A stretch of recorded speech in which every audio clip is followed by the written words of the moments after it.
Hello and welcome everyone to the secrettowriting.com's Expanding College Opportunity Speaker Series. I'm thrilled that you're here. You're in for a real treat today. Well, today's topic is how to use 529 college plans to finance your child's college education. Need to know information for parents of toddlers through college-age students. I know that's a mouthful, but our guests today will really give us lots of information. And this is a topic that I am especially thrilled about because the idea of financing a college education is so important. And so with that being said, it is my pleasure to have our guest, Miss Holly Reed, who will educate us, guide us, and lead us. So Holly, welcome to the secrettowriting.com's Expanding College Opportunity Speaker Series. Thank you. Thank you so much for having me. Stan and I, we are excited about sharing this information with you all. And if you want me to jump right in, I can, Stan. Are you good with that? Well, before you do that, Holly, how about taking just a couple of minutes to tell people a little bit, to introduce yourself? I mean, I could kind of do it, but I feel like I would probably not do you justice at all. So I'm just going to turn the mic over to you and let you tell us about yourself. Absolutely. So welcome everybody. My name is Holly Reed. I'm based in Atlanta, Georgia, where I'm on a mission to equip the next generation to master money, but I also work a lot with parents and families to help them create a playbook of sorts, right? To give their kids a financial head start. And oftentimes that starts with financial literacy. That's my expertise. Financial education, talking to our young people about money management to equip them to build a solid financial future.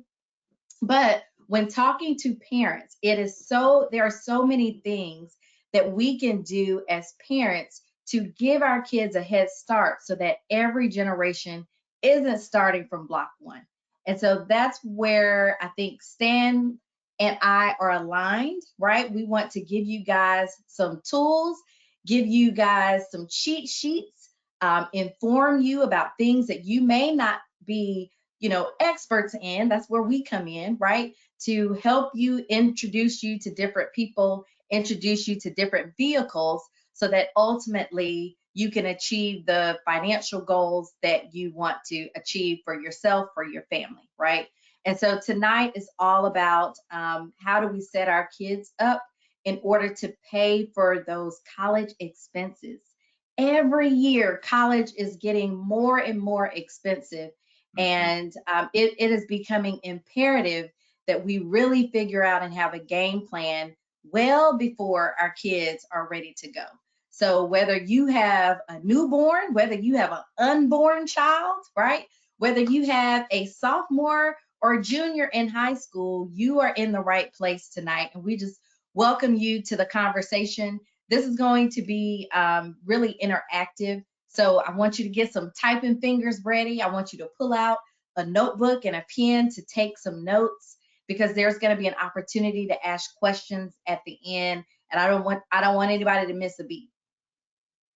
Excellent. That's terrific. Thank you so much. And I can't remember, Holly, if you mentioned that you are a CPA.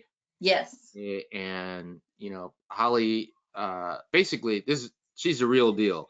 So that being said, Holly, take it away. I think you have Holly has a PowerPoint, so she's gonna, if you click the button. Yeah, I have some visuals just to share and hopefully make it easier. And then if there are questions that people have, again, I just want you to take notes. There'll be an opportunity towards the end to ask questions. And so before I dive in, Stan, can you see the slide? Okay, it's just the title slide. Yes. Because the disclaimer at the bottom of this slide is very important, right? So because we are talking about 529 plans, it is an investment vehicle.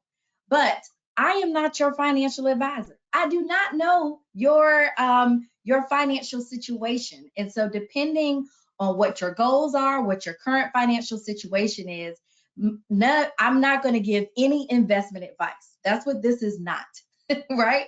But instead, we are going to talk about 529 savings plans. So I just want to call out the disclaimer early on. There will be a part where I talk about why working with a financial advisor would be important when we're talking about college savings for our kids, for our students, right?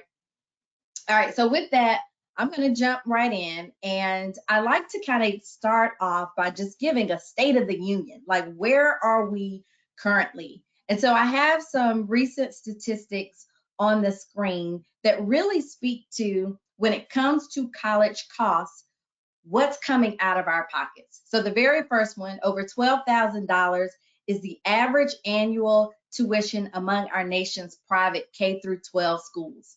And you may be wondering, Holly, why are you talking about K through 12? I thought we were talking about college savings. And it's because you will find out as we go along that 529 plans aren't just for college. Guess what? They can also help you pay for tuition if your child is in a private school, and so much more. So we're going to talk about that. 36% of parents are neither planning or saving for college. And I would not be surprised if that number isn't higher, right? 87% of families pay for a portion of their child's college tuition. That is just the reality of it. And parent income and savings cover nearly half of college costs. And so that's why we want to make sure you understand what are the vehicles out there, what exists, so that we can get out of your pockets a little bit and find other ways to pay for it. And then finally, 54% of students who took out federal loans, right, to pay for college tuition have said that the debt, they don't feel like it's worth it. And there are so many reasons behind this statistic. It could depend on what the market looks like when they graduate, are jobs available, if they're having a hard time finding employment, or finding employment at the salaries that they were promised, right, that they were looking forward to. There are so many degrees now, especially within the STEM fields, that are promising, oh, when you graduate from undergraduate, you'll have a six-figure salary. And the market changes all the time. So sometimes our students' expectations aren't met and they feel like I've taken on all this debt, and for what? I'm not even making the money that I thought I'd be making, right? So I just want to assure you guys from the start, you all are in great hands. Again, I'm a CPA based right here in Atlanta, certified financial education instructor. And a couple of years ago, I authored my first book called Teach Your Child to Fish, 5 Money Habits Every Child Should Master. And this book really focuses on what are the 5 foundational money habits that your child should be introduced to, that they should practice, get some on-hands practice with before they leave the nest.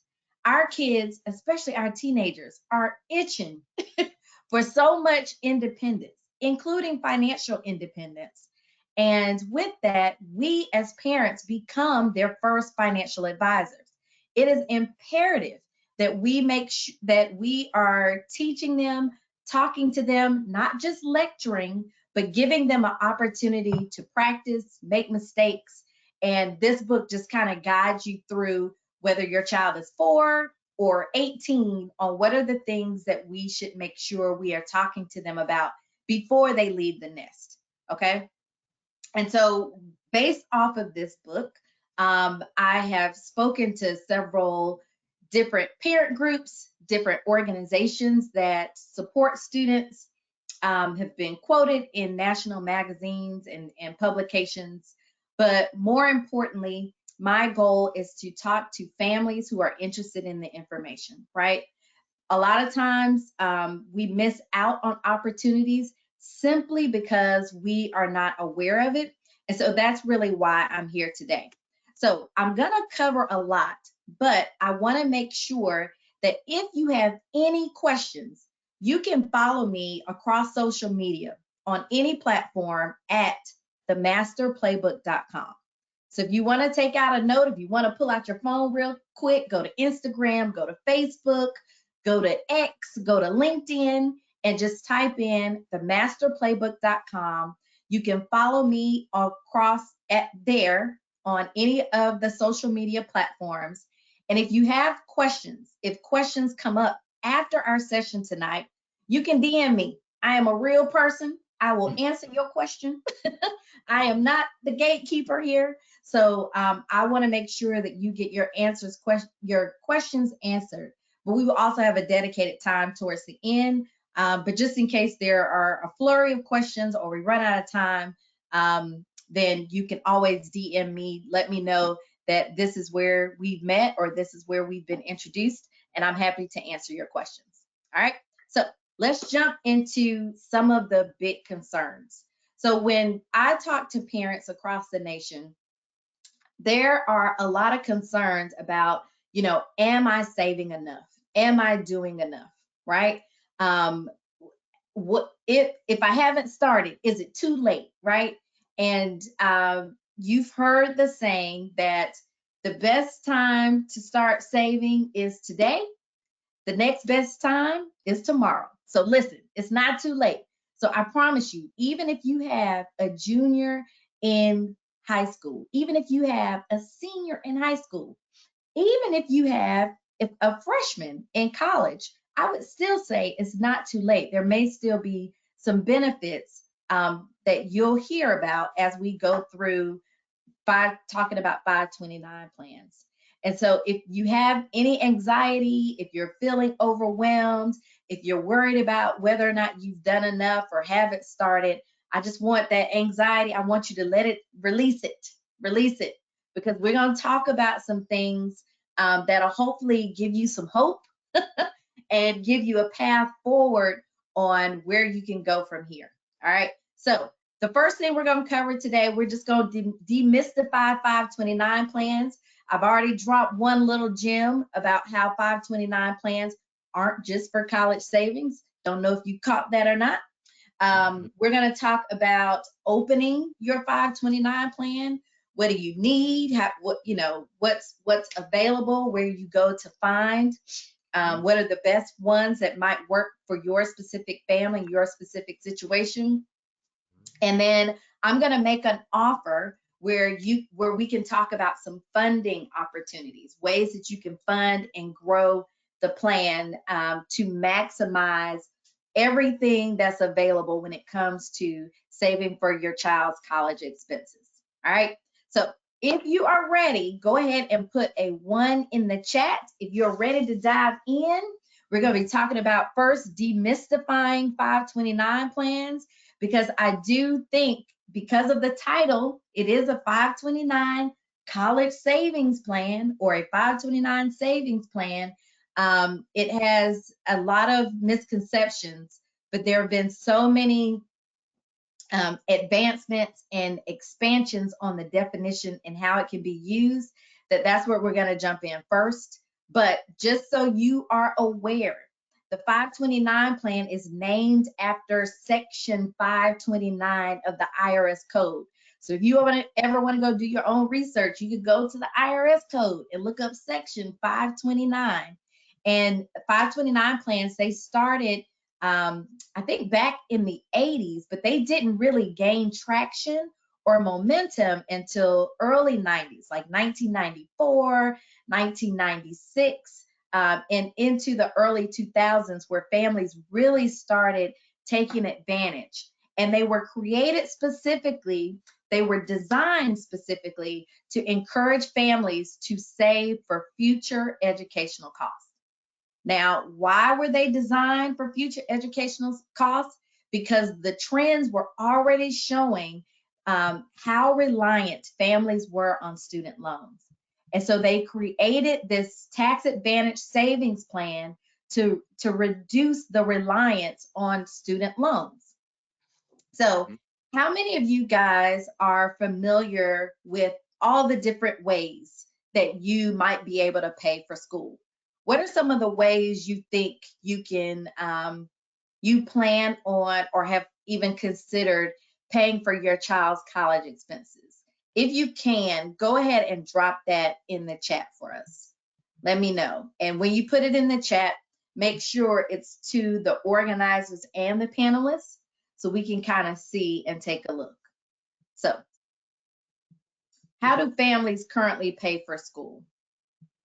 If you can, go ahead and drop it in the chat. Don't be shy. And I'll be doing this throughout tonight's session.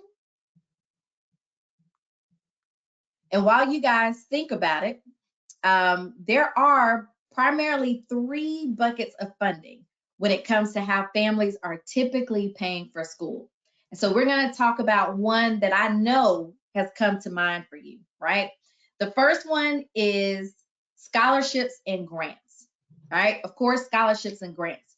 Now, this is free money, and this is the smallest bucket of the top 3, right? It's the smallest bucket. The next bucket is going to be your student loans, right? Those federal student loans, federal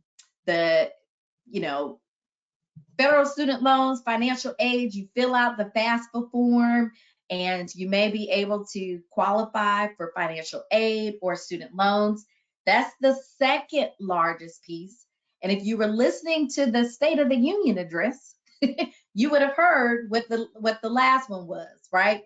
The majority of college costs are paid for by parents' income or their savings, right? They typically cover nearly half of all college costs. So I know we all have great hopes that our child is going to get a full ride, right? That they're going to get, so much scholarship money and be featured in the local newspaper. I say great, strive for all of that. But typically, traditionally, most families pay for nearly half of college expenses, which is why we want to talk about 529 plans to help alleviate some of that burden. Now, some of the other sources, if you're like me, I worked during school, right? So I worked during school and took that money and applied it towards my college costs. Or you can take out private loans, of course. One of the things that I see is, what I see is a lot of parents just want to make it happen. And without thinking twice, if their child wants to go to a certain school and it costs a certain amount, I have seen parents pull from their retirement accounts. I've seen parents pull from, their retirement savings in order to make it happen. And so I want us to think out the box and try to make that a non-option, okay? One thing your kids can do, they can borrow for school. You cannot borrow for your retirement, all right?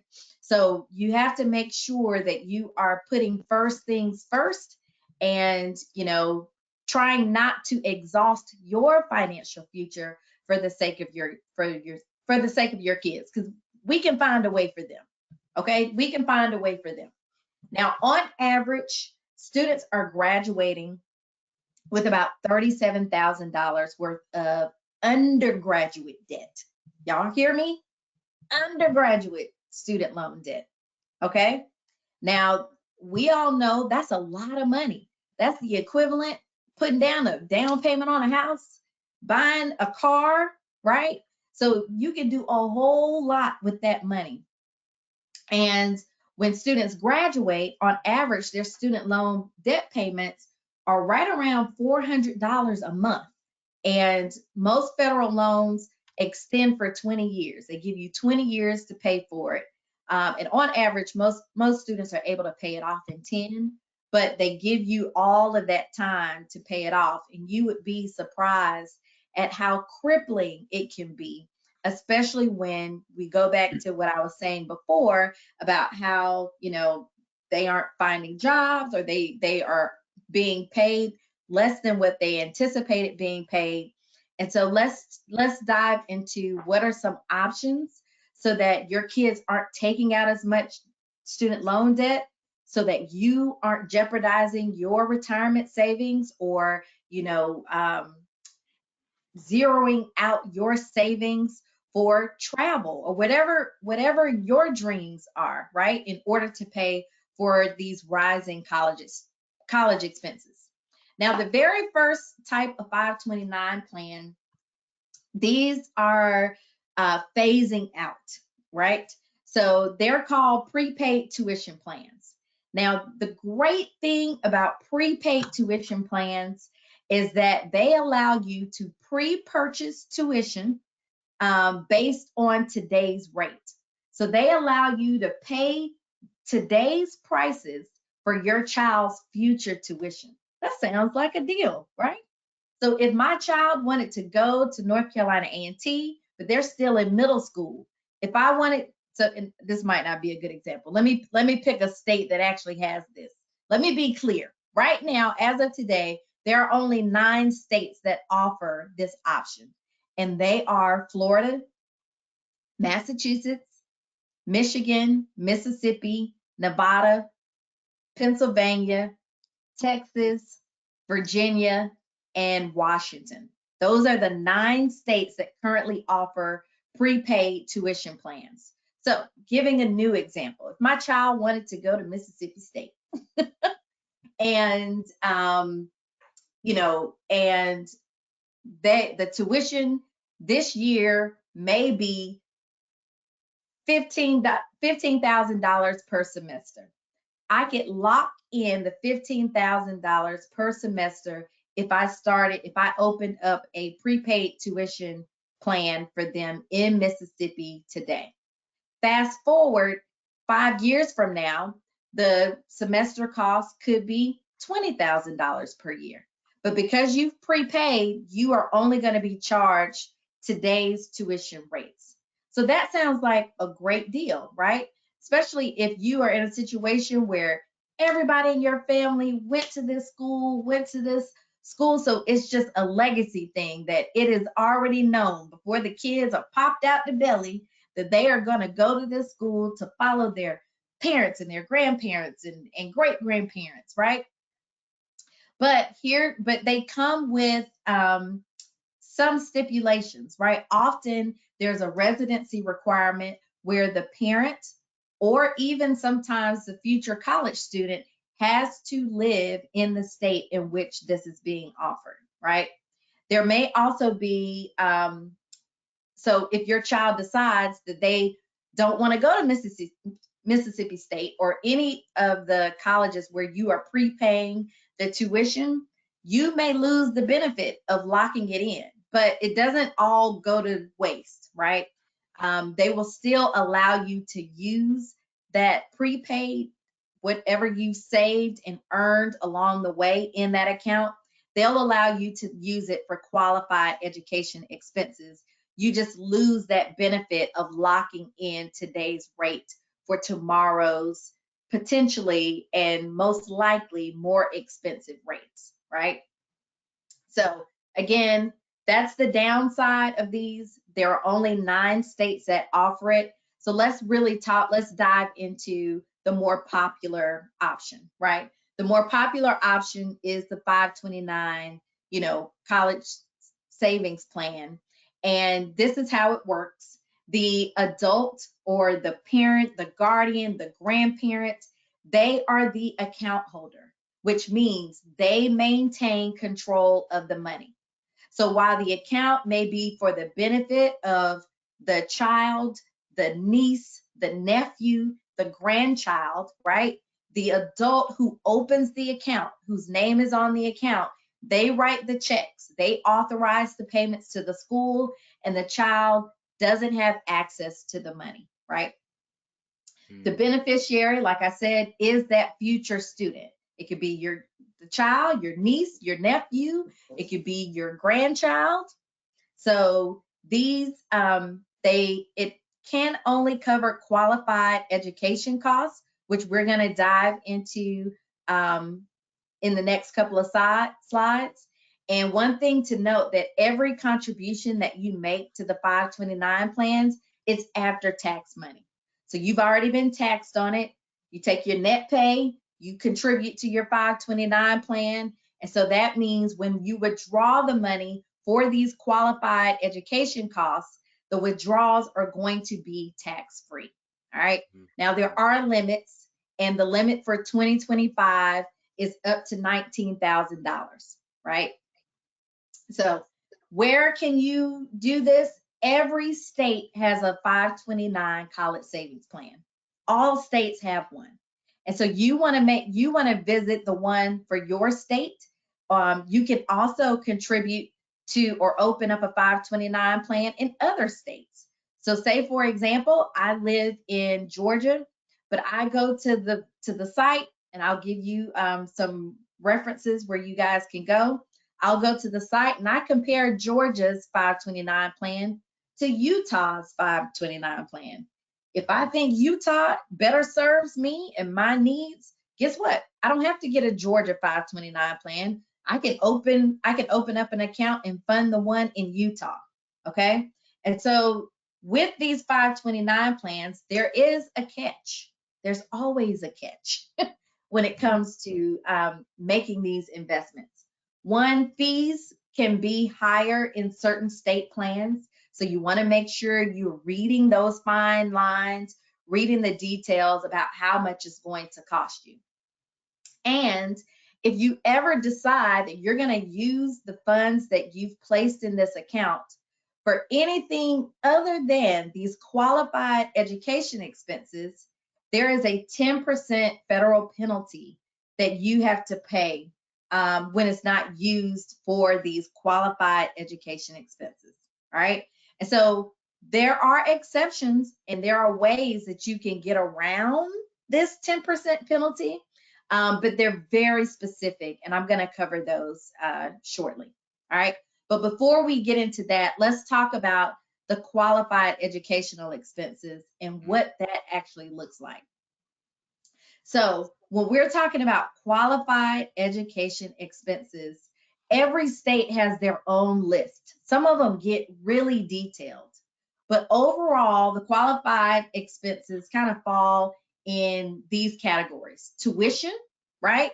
So here's where we're breaking the myth or demystifying it, that 529 plans have been expanded to include private, public, or religious elementary, middle, and high school tuition. So if you have a child and you want to place your child in private school and pay their tuition from a 529 plan, you can. You can start investing now and use that money up to for tuition, but up to $10,000 per year. You'll notice that. It can also be used for apprentice programs. So somebody always asks, Holly, what if I'm saving for my child's college expenses, but what if they don't want to go to college? Guess what? All is not lost. If they want to take up a trade, if they want to take up a qualified vocation, then they certainly can. So if they want to become a license in HVAC, if they want to become a licensed electrician, there's a site you can go to and just make sure that that program is certified, and that then you can use that to apply for these different apprenticeship programs. So college is not the only way, but if you want to save for their future education costs, this is a great tool to do it. And it's not, again, just limited to college. It also applies for student loan repayments. So when I said whether your child is your child could be in their later years in high school, 10th, 11th, even 12th grade.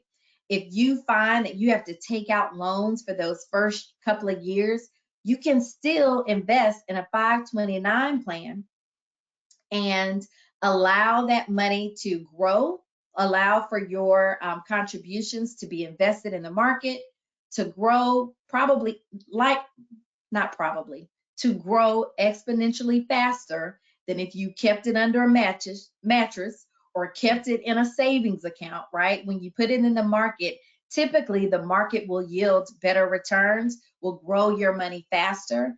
And so then you can use that money to, guess what? Pay off the student loans that you took out.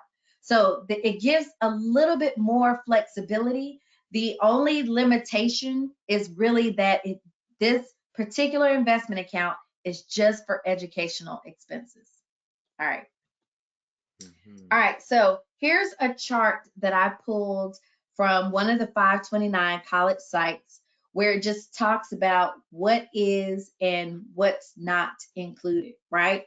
So, of course, tuition, books and supplies, as long as it's college related, computers, software, transportation, no. So if your child is like so many kids who want to go as far away as possible, think about that cost, because that is a true cost that you're going to have to think about when they want to come home for the holidays, when they want to come home for breaks.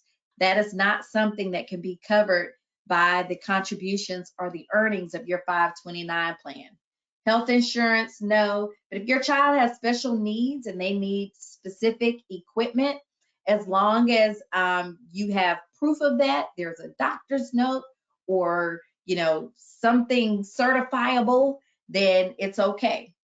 College applications, testing fees, unfortunately not, but there are so many other things you can use. And like I said, each state, they go into detail about what their state deems as qualified versus others. So you want to take a look at that when if you're ready to open up an account, or if you already have an account, you want to go and see what do they call out specifically? What's missing? Are there any gaps that I need to consider financially? All right, now let's talk about this 10% penalty. Now, again, if you've made contributions to a 529 plan, but you don't use them for these qualified higher education expenses, then you will be assessed a federal 10% penalty tax, right? And there are exceptions or ways that you can get around it. So the very first one is, congratulations, your child has gotten a full scholarship, and the money that you've been saving up in that 529 plan, you no longer need it for college costs, right? Because everything that's qualified is going to be covered by the scholarship that your child has received. If this is you, that's great. Then you have an opportunity. Where you can make a withdrawal, you can take the money out and avoid that penalty and avoid that 10% penalty, okay? If your child decides to go and attend one of the military academies, guess what? You don't have to use your 529 plan. You can withdraw it and avoid that 10% penalty. And unfortunately, if there's tragedy, right? If your child becomes disabled or there's death of the future college student, you can pull it out and avoid that penalty. Now, the great thing about 529 plans also is if any of these happen, and say you were born and raised in a family with multiple kids like me, I'm the youngest of 4 girls. And so if my parents were using a 529 plan, you have an opportunity to change the beneficiary on that 529 plan. So say, for example, my oldest sister, Leslie, she was a straight A student. She was a whiz. She got scholarship money. And so while my parents may have been saving for her, guess what? Because she got all the scholarships, they could change that beneficiary from her and change it to me. So now everything they were saving up for her, now I get the benefit of it, right? So that's something to think about if you have multiple kids who are interested in attending college. So here's what I want you to do. I want us to take a deep breath. If there were any questions that came up for you, I want you to write them down. You can even put them in the chat if you like. But two important things I want you to do as we talk about this, I want you to initiate a money conversation with your spouse or with your partner, right?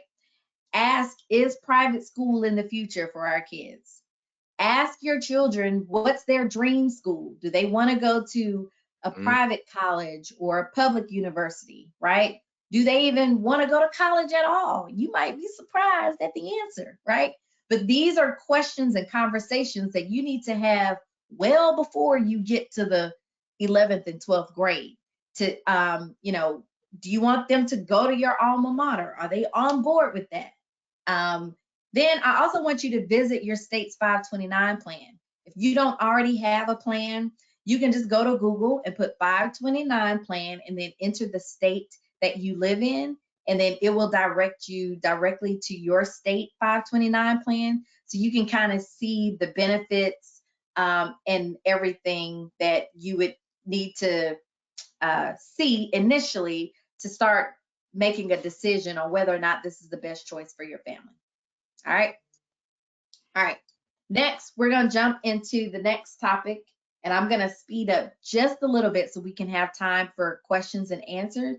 But 529 plans, when it comes to opening up your 529 plan, it starts by going first to look at your state's plan. And there are a couple of things that you should consider, a couple of important factors. The two that pop up all the time are how much can I put in a year? And so for 2025, the IRS has said $19,000, right? And then the impact on financial aid, right? When you're filling out that FAFSA form. And so there is, people say, oh, it impacts your financial aid. It absolutely does, because the financial aid form, it wants to know what's your parents' contributions to the student's, tuition. They want to know, is the student going to be able to contribute to their college tuition? But as a parent, here's the important piece.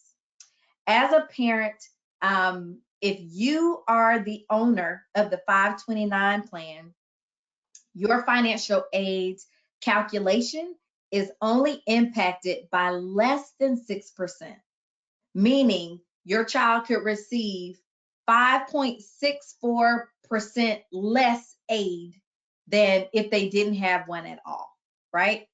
But from a mindset perspective, I want to challenge you to shift your mindset. Instead of focusing on the 5.64% that this might impact, what about the fact that you are contributing to even avoid having to seek aid, having to, receive aid, right? Hopefully you're giving yourself enough runway, or that your child is going to get scholarships so that the aid is going to be minimum in the beginning. The whole point of these 529 plans is to reduce the reliance on financial aid, reduce the reliance on taking out student loans. All right. So those are typically two of the big factors that people want to know about. But the financial aid, all of the state plans, they try to keep it really simple. This is how simple they keep it. And these are actually one of the cons that I hear when parents are talking about 529 plans. You may hear, well, the investment options are so limited. I could open up my own investment brokerage account and have more of a variety of investment options where I think I could do a better job and earn more money in the market than this 529 plan. And the truth is, you could. If this is your cup of tea, if you are advanced, if you understand stocks and investments, but most of America doesn't, right? Most of us are behind the wheel on understanding how the market works and what to invest in. Most of us need to partner with an expert, a financial advisor who can help us make the best choices. And so a lot of parents, a lot of families open up 529 plans and they make it so simple. They say, they're asking you your risk tolerance. Do you want to be conservative? Do you want to be aggressive? Are you somewhere in the middle? And then you pick one of those three options, and they already have the investment options set for based off of that category that you chose, right? So that's one downside about 529 plans is that the investment options are limited.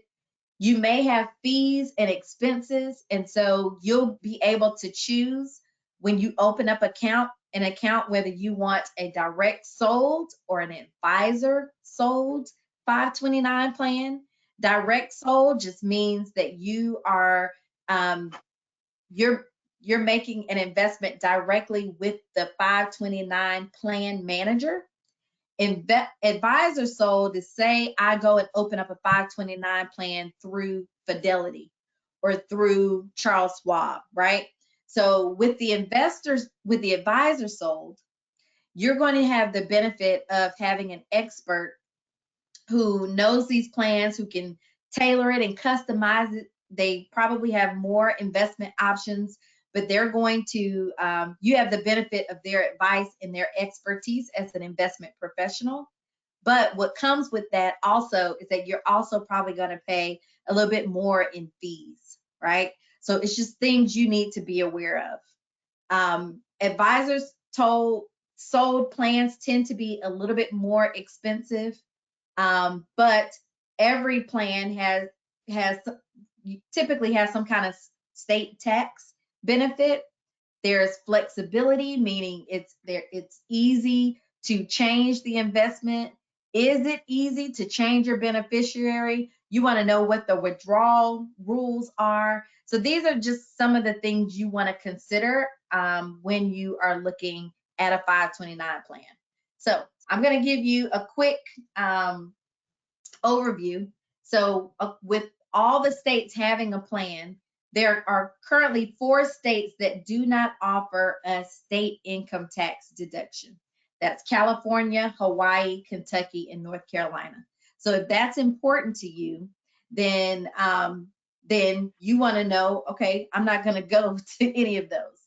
So for example, Georgia taxpayers, we can reduce our state taxable income by about $8,000 per year as a married filing jointly family, right? Mm-hmm. But there are 9 states that offer state income tax benefit to any 529 plan, meaning even though I live in Georgia, Arizona is still going to give me a state income tax benefit, or Arkansas, Kansas, Maine, Minnesota, Missouri. Look at them testing Montana, right? Testing my states. Montana, Ohio, and Pennsylvania. Okay, so those are the 9 states that no matter where you live, they will offer you a state income tax benefit and so a lot of states, they only offer it if you live in Georgia, if you reside there, if you live in New Mexico, if you reside there. But these states say, we don't care where you live, we'll give you the benefit, right? We want you to invest in our plans. All right, so I'm going to drop a link. I'm going to try to drop this link in the chat. If not, I have it on here. savingforcollege.com/compare-29-plans. So this is a site that you can visit. And what I'm going to do, this is what I'm going to do. I am going to send Stan I'm going to send you all these links. So for those who registered and showed up tonight, you can share this out with them. And I'll just give a brief description of what they go to for each of these. Does that work? That's that's wonderful. Okay, perfect. So this is just a site that allows you to compare and contrast. So you can compare your state to another state, just to see, the benefits. And if anybody wants to take a quick screenshot, you can look at what are the investment options comparative to another state. What are the fees and expenses? Do they offer a state tax benefit? Yes or no? If so, what is it? Is the plan flexible? Do they have limits? Can I easily withdraw my money, right? So these are things you want to consider. Now, somebody says, okay, Holly, I hear you. Sounds like you are pro 529 plan. And I am. I am. But when is a 529 plan a bad idea? And so if having a tax credit or deductions is important to you, and you live in a state that doesn't offer tax credits or deductions, then maybe you want to do something else, right? You don't want to start a 529 plan, or maybe you want to start one in a different state, right? If you are unsure that your child will attend college, it might be a bad idea. That's why I said have these conversations so you'll know what they're thinking, what's their trajectory. And like I mentioned, even if you already have one and you find out, oh, my child is not going to college, you can still use it for private school tuition. You can still use it for apprenticeship programs, right? Where they can get certifications and make very good money, right? Or what if your child, if you want more or different investment options? Like I said, many of the 529 plans, the investment options are limited. And so if you want greater access, that is your prerogative. That's why we learn and talk about these things. Then maybe this isn't the best option. You can open up a brokerage account, or you can open up a custodial Roth IRA or some other custodial account where you're investing in the market and would be able to use some of those monies for your child's college costs. All right. Now, if you were ready to open up a 529 plan, all you would need are the basic information: the address, birth date, social security numbers, the bank account number, and then I said optional for an investment strategy, because you may want to just look and see what they have, or like I said, you can work with a financial advisor. Now, I pulled this from Fidelity's website, where it shows that on average over the years, there would be a 4.5% annual return. Historically, we know from the stock market that it yields an even higher return. So over the last, decade plus, the returns have been at least 8%, 9%. So this is a conservative growth model where it's just showing if you made, depending on what monthly contribution, how fast that money could grow over time. So like we said, the longer runway you have, the better. But even if you have a short runway, 5 years, 6 years, it could still help benefit and pay off those student loans that were taken out, right? Or if your child decides to go to grad school, medical school, law school, right? Well beyond the undergraduate degree, the 529 plan earnings can also go and pay for that advanced education, those advanced degrees, okay? So it is a beneficial tool if it fits in your profile, right? So if you wanted to open one, you just gather your information, do your research, comparing 529 plans, pick one, open it, select your investment allocation, or schedule an appointment with your financial advisor, and they can absolutely walk you through this. Now, again, the pros and cons. The pros are the money grows tax-free in the 529 plan. Because you're making the contribution after taxes, when you withdraw it, it's going to be tax-free money. It is flexible, like I said, where you can transfer the funds, meaning you can change the beneficiary on the account, right? So if one child doesn't want to go, guess what? You can put the next child name on the account, and everything that you've earned and saved up for the first child can now benefit to the second child. Or it doesn't have to be sibling relationship. It can be, the next beneficiary could be a cousin. The next beneficiary could be you decide you want to go back and get an advanced degree. Now you're the beneficiary, right? And you could use the money that you saved up to go to college or do whatever, go get your PhD, whatever you like to do. Some states offer tax deductions, others don't. That's where you want to read the fine print and find out. Again, the cons, we talked about this. It is limited. You can only use it for those qualified education costs. The investment options are limited. And it does, as the parent, it affects the FAFSA by 5.64% in that calculation. right?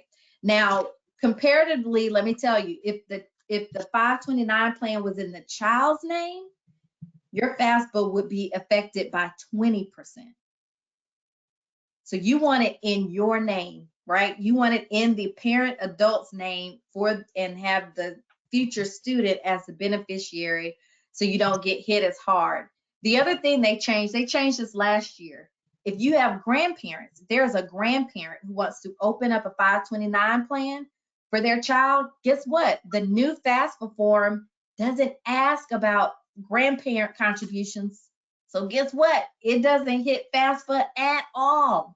So if you have a grandparent who is willing and interested in holding that account in their name and naming their grandchild as the beneficiary, then there is no impact to the FAFSA form. So that's good news.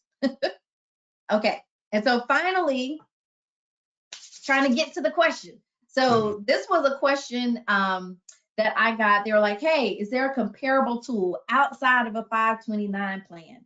What's best? Stan actually asked me this question. Did I? Yes, you did. Yes, you did.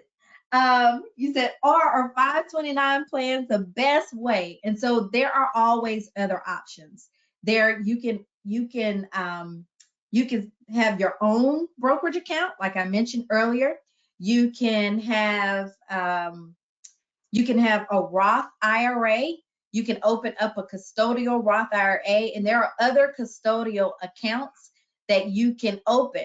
And so really you have to ask yourself, what are your goals? What are you trying to build, or what are you trying to contribute? And I'm gonna give you guys some clues, some clues, right? So these are just the average cost of what things cost. Private tuition, college tuition, apprentice programs, right? Two rules of thumb. There are two rules of thumb that most people use when they're trying to figure out how much should I be saving for my child's college education. The first one is you save 1/3 of the projected cost. So here's another calculator. You can go visit. You can type in what you think the expected cost is. You can type in your expected contributions, or if you think they're going to get a portion of it to go to scholarships or whatever. Let it do the math, and then you can determine, you can figure out what 1/3 of that output is, right? And then that would be your goal, because everybody needs a goal, all right? We can't just be saving for the sake of saving. You need to have a target that you're working towards so you can measure whether or not you're ahead, you're behind. The other rule of thumb is you can look at your child's age, right? And say, I'm going to save $2,000 for each year of my child's life. So if your child is 7 years old, how much should you have saved up? $14,000. 7 times 2,000, right? So you choose, but you see, this is very expensive. It's going to be very expensive. So I'm going to share this link with Stan. He's going to get this to you guys so you guys can play around with the calculator. But again, depending on if you feel like you're behind the ball, then you want to, contribute more, right? Early on, put more into the account. If you have a longer runway, you can do a little less, but decide what you want to do. And I can't stress it enough. You want to talk to a financial advisor, right? So here's some billionaire advice. Y'all know who this is, Warren Buffett, right? One of the richest men. He says the perfect amount to leave your children is enough money so that they would feel they could do anything, but not so much that they could do nothing. I know we live in an environment where as parents, we want to gift our kids the world. We want to give them all the things. But let me tell you, a lot of us are people with great character. A lot of us are people with resilience. We know how to overcome challenges. And that only came when we came in contact with some resistance, right? When we really had to work for something that we really, really wanted. And so I encourage you guys not only to just make a plan on how you're going to pay for your child's college tuition, but think about how you're going to involve them in the process so that they feel the so that they have the experience of paying for something that they really want for themselves. Okay. And so when we talk about funding strategies, I have a special offer, which I am going to, which Stan has shared that it's okay for me to share, but Mhm. I call it the $1 million baby blueprint, right?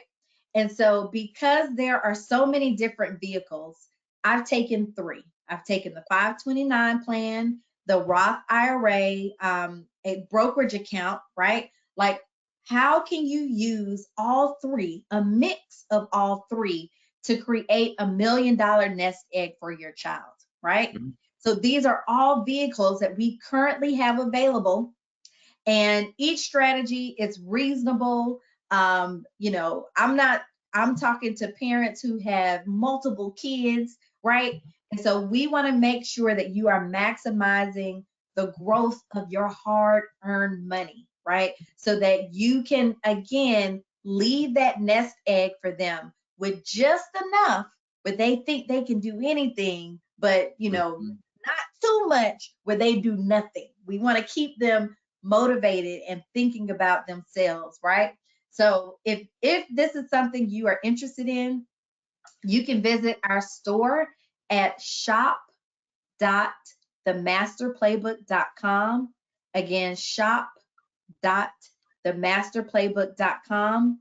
And if you enter code 529, then this will reduce the cost by over 50%. So it's on the site now for $47. It would reduce the cost to $20.25 in honor of the new year, 2025. Okay. So I encourage you, if you are looking for funding strategies, ways that you can start saving and really maximizing the growth of different investment accounts, including the 529 plan. So just as an example, it would share with you, all right, if you have X number of dollars in 529 plan, then the recommendation would be, okay, stop investing in the 529 plan at this point and start putting the money here in a brokerage account, or so it gives you different strategies of using a mix of different things, so your portfolio isn't weighted so heavily on one thing during the job. Okay, so it gives you different options. All right, so hopefully that is helpful. I am going to open it up for Q&A. I know we are close to the end. And while you come up with your questions or submit your questions, I do want to hear your feedback, right? So if you scan this QR code, you can give me your feedback, and I'm going to share this directly with Stan. But I want to just hear, what questions did you have? Did you, as a result of our conversation today, do you plan to open a 529 plan? Is there anything you're going to do differently as a result of attending this session tonight? Because Stan has done such a wonderful job just creating the speaker series to offer us as parents the information we need to give our kids an advantage, right? So whether it's paying for school, whether it's, writing the best applications or being prepared and having the information to put our kids' best foot forward so that the doors continue to open for them despite the policy changes and everything else that's kind of going on in the world. So please scan this, but also if you have any questions at all, I am here to help answer them. Holly, there is one question from Miss Stevenson who asks, she wants to confirm, if my child got a full ride or partial scholarship, can I withdraw money from a 529 without penalty? Yes. So you would just show them documentation proof of the scholarship, that they got the scholarship, and you could withdraw all or a portion of it without taking out that 10% penalty. Because one thing with the scholarships, you want to look at what the scholarships cover. Does the scholarship just cover tuition?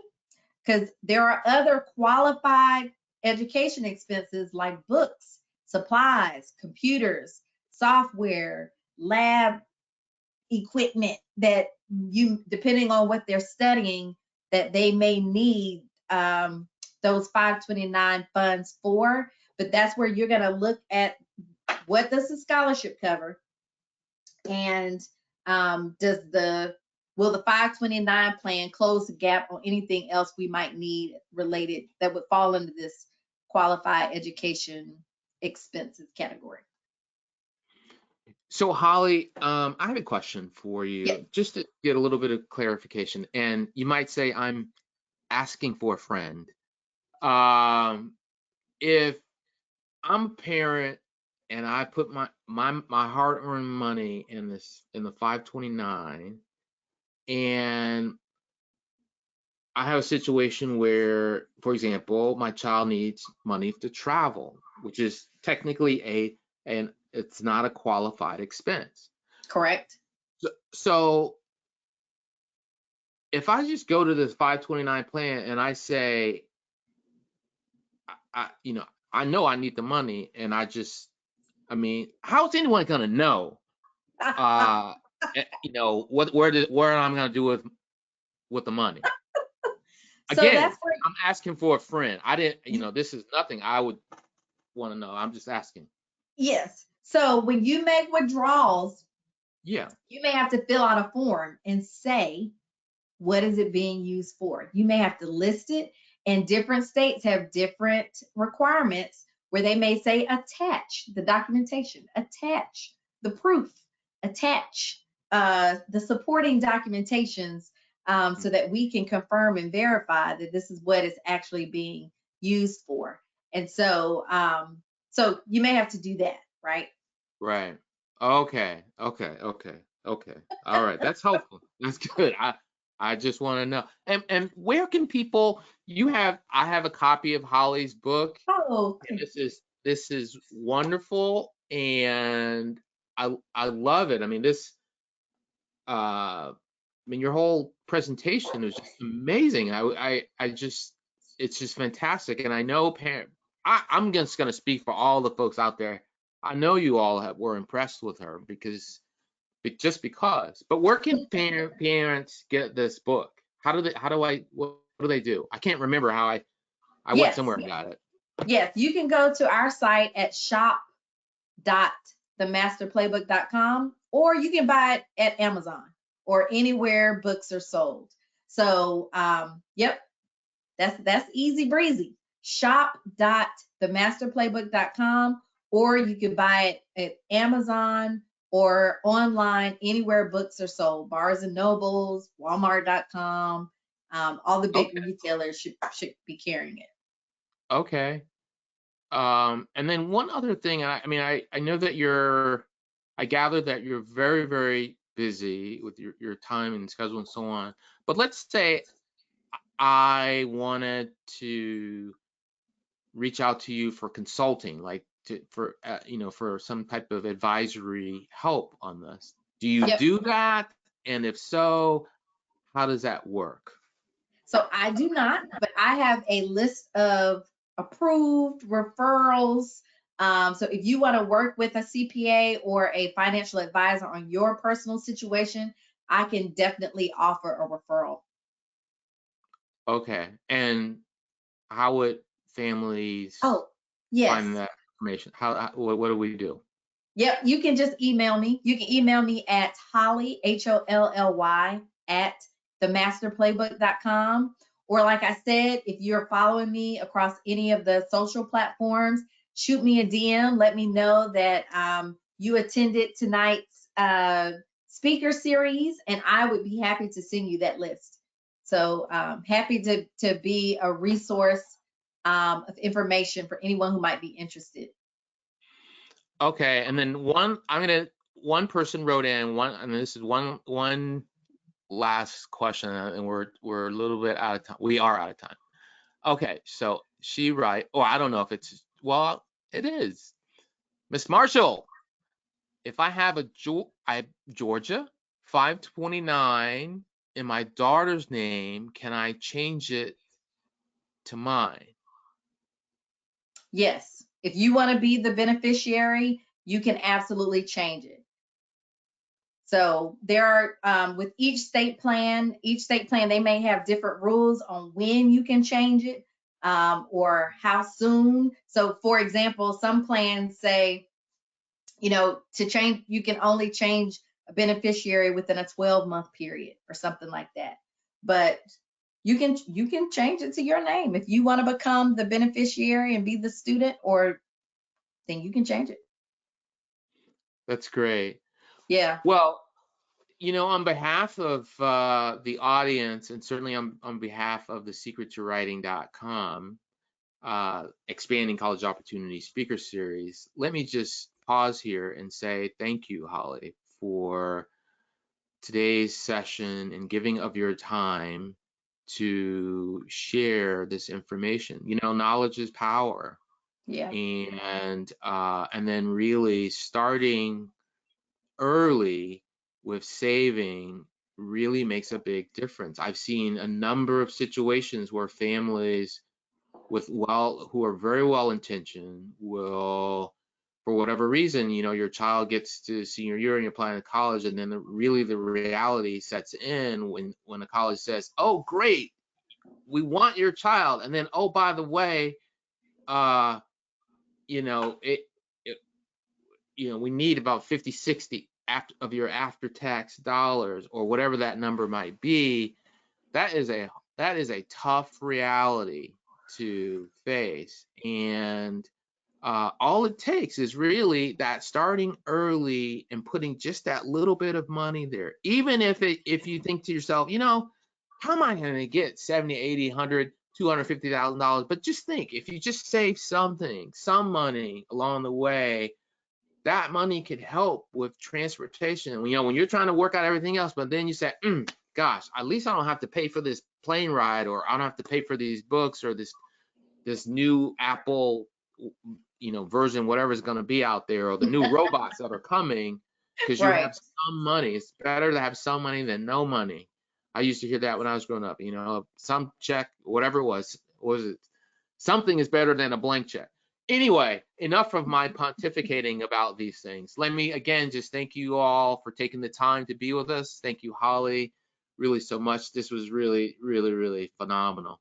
And with that said, I will turn to the audience and say, I thank you. Please stay tuned for future expanding college opportunity speaker series events. Please go to the secrettowriting.com website. Tell people about the work that we do with helping students with college admissions essays and writing skills, and college counseling and study skills. We do all these things. So please keep that in mind. And if nothing else, have a great evening. And again, I thank everyone. Bye for now. Bye, Holly. Thank you so much. Bye. Thank you, everyone, for joining us. Okay.